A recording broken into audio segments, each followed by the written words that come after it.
guys, this is Aiden with Stru Family Farms, and we're back out here today chopping stalks. This is, I want to say May 19th or 20th, so we're already kind of past the mid of May, and we're getting in here and actually doing this first pass through this. It was a last year's cornfield. It'll be going into beans this year, and so yeah, the weather has not been cooperating to get much of anything done, and so we are just now in here starting to get field work done. So we're getting our stalks chopped down so we can come in and get this field disced up. But mostly I just wanted to talk about the flail chopping and I guess what the purpose is and how big of or I guess important of a pass that I feel like can be overlooked in the organic operation. So obviously this is just kind of a standard stalk chopper, flail chopper, whatever you want to refer to it as. It's got the big rotors and the blades spin around and cut all the stalks off.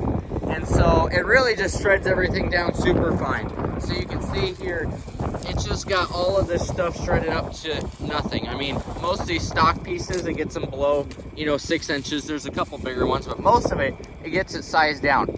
And so if we look at what we had to work with, was all these pieces of stalk and stubble, that are about 2 feet tall, and just, not broken up. The cornhead did a pretty good job of crimping it off, but it's still very intact. And so if you don't come through and flail chop and you just disc, a lot of the time it just rolls all that like long tangly stuff into the dirt and doesn't size it up.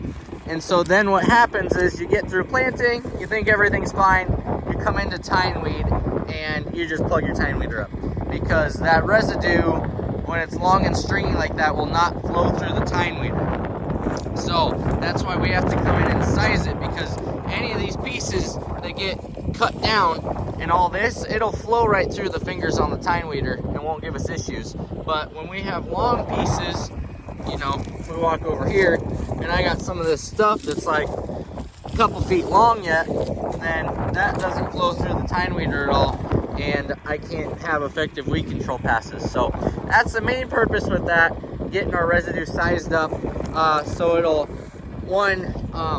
flow through the tine weeder and cultivators, and it'll also break down quicker when it's chopped up like this. And the other thing is obviously all these rip balls. I'm cutting within this is like 3 inches of the ground. So all of these rip balls, look at I pulled this one out.